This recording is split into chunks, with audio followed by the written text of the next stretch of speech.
Good morning class. BCom part second EAFM paper second banking law and practice. और इसमें हम आज पढ़ते हैं chapter first Reserve Bank of India Act 1934। Paper second banking विधि एवं व्यवहार भारतीय रिजर्व बैंक अधिनियम 1934 का एक्ट। अब सबसे पहले इसका इंट्रोडक्शन हम पढ़ते हैं कि यह एक्ट कैसे अस्तित्व में आया। इसके लिए 1896 में सबसे पहले वॉरेन हेस्टिंग्स ने केंद्रीय बैंक की स्थापना का सुझाव दिया और फिर इसके बाद चैम्बरलिन आयोग ने भी इस बैंक की स्थापना पर जोर दिया, लेकिन उस टाइम पर अंग्रेज सरकार ने इस पर ध्यान नहीं दिया और उन्होंने क्या किया, 1920 में जो 3 प्रेसिडेंसी बैंक थे उनको मिलाकर के इंपीरियल बैंक की स्थापना कर दी। और वो जो 3 प्रेसिडेंसी बैंक थे वो कौन कौन से थे? बैंक ऑफ बंगाल, जिसकी स्थापना 2/6/1806 में हुई, bank of Bombay, bank of Madras, और इनकी स्थापना इस सन में हुई। तो इन तीनों को मिलाकर के इन्होंने क्या कर दिया, इंपीरियल बैंक का निर्माण किया। और इंपीरियल बैंक के अंडर में क्या कार्य दे दिया? बैंकों के नियंत्रण एवं मार्गदर्शन का कार्य। उसके बाद 1926 में हिल्टन यंग आयोग आया और इसने क्या किया, RBI के नाम से यानी कि रिजर्व बैंक ऑफ इंडिया के नाम से एक सेंट्रल बैंक खोलने की सिफारिश की। और इसी के आधार पर 1928 में विधायिका में बिल पेश हुआ, लेकिन यह बिल पास नहीं हुआ। उसके बाद 1971 में सेंट्रल बैंकिंग इंक्वायरी कमेटी, इसने भी यही सिफारिश की। और उसके बाद 1933 में सेकंड बिल पेश किया गया जो कि पास हुआ। फिर उस पर 6 मार्च 1934 को वायसराय के हस्ताक्षर हुए। 1 अप्रैल 1934 से RBI ने कार्य करना शुरू कर दिया। अब ये जो एक्ट है, RBI एक्ट 1934, यह 2 चरणों में लागू हुआ। फर्स्ट 1 जनवरी 1935 से इसमें एक्ट की धारा 2 से लेकर 19, धारा 47, धारा 50, धारा 53 तथा 55 से 58 और 61 धारा 61 लागू की गई। उसके बाद 1 अप्रैल 1935 से बाकी जो बची हुई शेष धाराएं थी वो लागू कर दी गई। अब ऑब्जेक्टिव्स ऑफ RBI की स्थापना के क्या उद्देश्य थे, इनको हम अभी संक्षेप में पढ़ेंगे। ये थे देश हित में मुद्रा तथा साख व्यवस्था का नियंत्रण करना, control of currency and credit system in the interest of the country. इसके अलावा ये सामान्य लिखे हुए हैं, समझ में आ जाने चाहिए कि देश के हित में मुद्रा और साख व्यवस्था का नियंत्रण कार्य करना है, जो कि RBI करता है, आपको पता है। इनके अलावा रुपये के आंतरिक एवं बाह्य मूल्य में स्थायित्व करना, stability in internal and external value of rupee, सार्वजनिक ऋणों की व्यवस्था करना, to arrange for public debts, अंतर्राष्ट्रीय मौद्रिक सहयोग स्थापित करना, एस्टैब्लिश इंटरनेशनल मॉनेटरी कोऑपरेशन, संगठित एवं सुव्यवस्थित मुद्रा बाजार का विकास करना, to develop a well organised money market, मौद्रिक स्थायित्व स्थापित करना, एस्टैब्लिश मॉनेटरी स्टेबिलिटी, भारतीय बैंकिंग का व्यवस्थित ढंग से विकास एवं विस्तार करना और नोट निर्गमन की उचित व्यवस्था करना। इन सब उद्देश्यों के लिए या इन सब कार्यों के सुचारू रूप से होने के लिए RBI की स्थापना की गई। अब हम आगे बढ़ते हैं।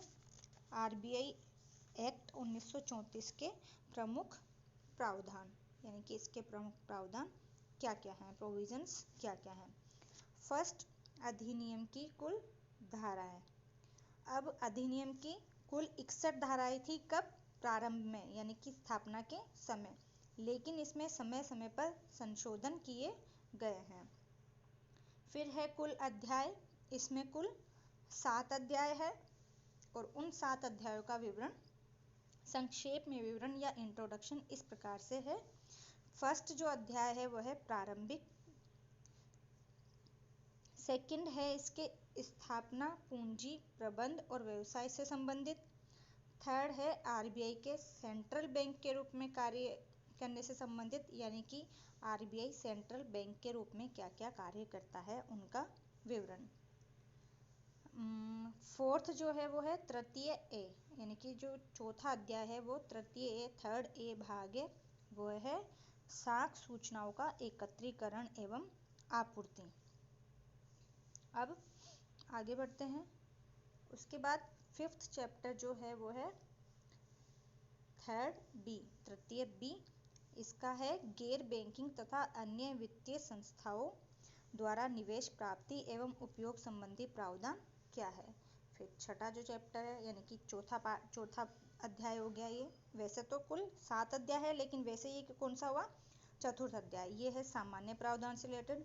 और अंतिम 5वां जो अध्याय है, यानी कि इसको हम वैसे समझे तो 7वां, ये है इसकी दंड व्यवस्था से संबंधित। अब बात करते हैं शेड्यूल्स की, यानी कि अनुसूचियां। इसमें शुरू में प्रारंभ में 5 अनुसूची थी, बाद में 3 हटा दी गई और वर्तमान में 2 अनुसूचियां है, फर्स्ट अनुसूची एंड सेकंड अनुसूची। अब फर्स्ट अनुसूची में क्या है और सेकंड में क्या है।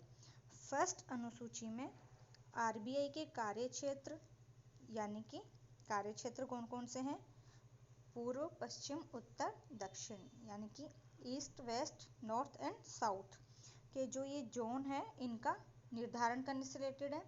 तथा सेकंड में अनुसूचित बैंकों के नाम है, यानी कि सेकंड अनुसूची में अनुसूचित बैंकों के नाम की लिस्ट, यानी कि उन बैंकों के नाम की लिस्ट है जो किसी विशेष आरबीआई की शर्तों को पूरा करते हैं और इनकी संख्या में परिवर्तन होता रहता है।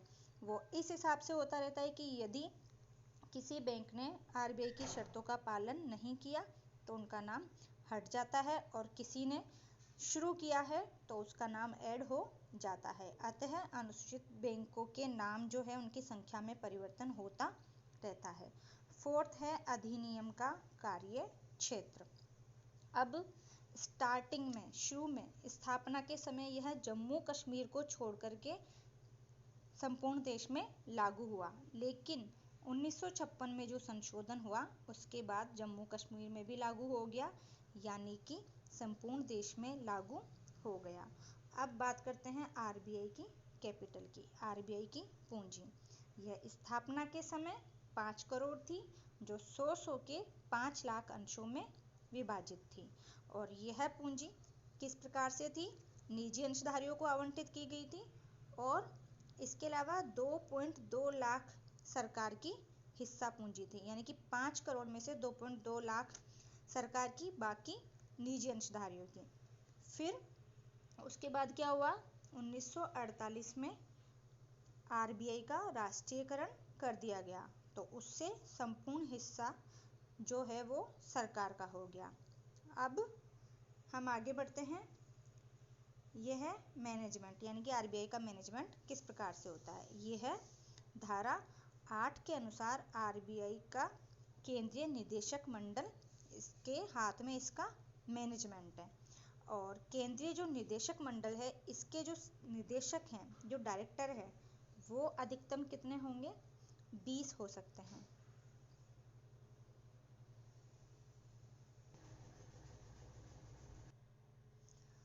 बस आज के लिए इतना ही, बाकी हम नेक्स्ट पार्ट में पढ़ेंगे। Thank you.